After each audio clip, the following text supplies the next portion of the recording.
सरकार कल साल 2022-23 के लिए बजट पेश करने जा रही है, पर आपको क्या पता है कि ये बजट क्या है?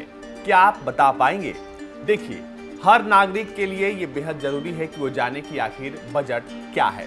आज हम बात करने वाले हैं बजट के बारे में और हर साल आखिर सरकार बजट क्यों पेश करती है, हम ये भी बताएंगे आपको। देखिए, सरकार को अपनी नीतियों और योजनाओं को पूरा करने के लिए हर साल करोड़ों रुपए खर्च करने पड़ते हैं।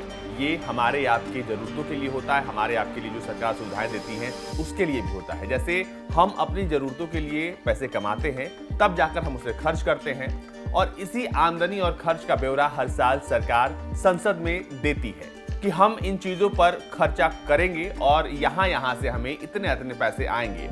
इसी को कहते हैं बजट। जी हाँ, ये बजट जो है वो ब्यौरा है खर्च का और आमदनी का। सरकार हर साल खर्च का और आमदनी का ब्यौरा संसद में देती है और इसी को कहते हैं बजट। बजट शब्द की उत्पत्ति जो है वो बोगेट शब्द से आया है, जिसका अर्थ होता है छोटा बैग।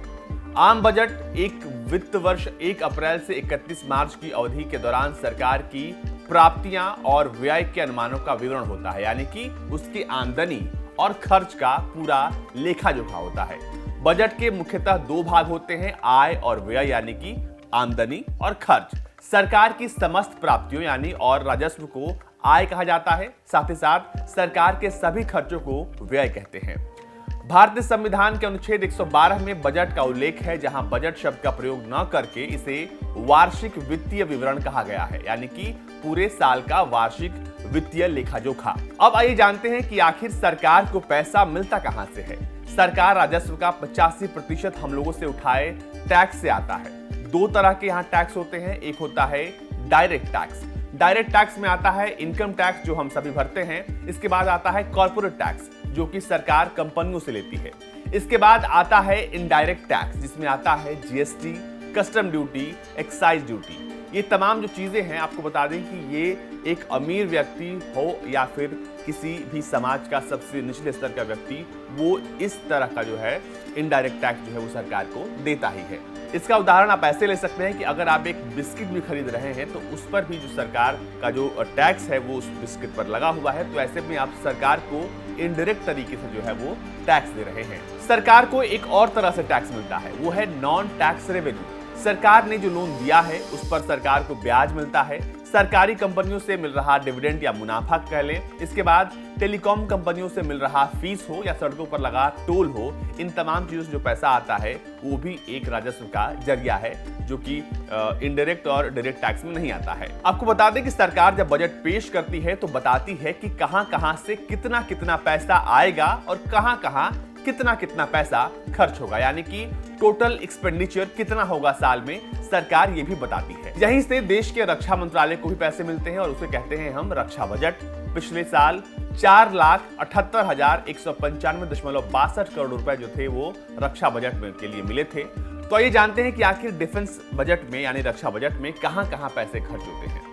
तो पिछले साल जो राशि आवंटित हुई थी उसको लेकर हम उदाहरण के तौर पर चलते हैं, तो जो उसमें सबसे बड़ा एक हिस्सा जो है वो 1,15,850 करोड़ का जो था वो डिफेंस पेंशन के लिए उसमें आवंटित किया गया था, जबकि बाकी का 2,62,345 करोड़ रुपए जो था वो रक्षा मंत्रालय की अंतर्गत आने वाली दूसरी खर्चों के लिए जो था वो रखा गया था। और अब इन दूसरे खर्चों में क्या आता है?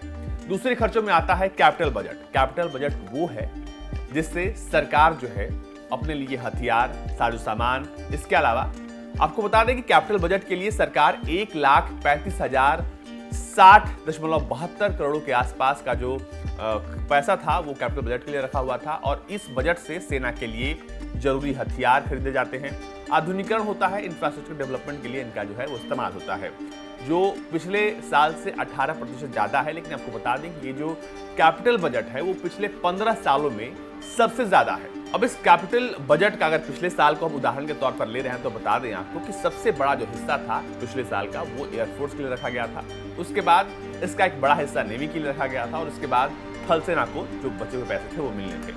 इसके बाद आता है रेवेन्यू एक्सपेंडिचर। इसके लिए सरकार ने 2,27,00,000 करोड़ जो थे वो रखे थे। इसमें आता है सिविल एम्प्लॉय की सैलरी जो कि डिफेंस मिनिस्ट्री के अंतर्गत काम कर रहे होते हैं। इसके अलावा सैनिकों की सैलरी आती है।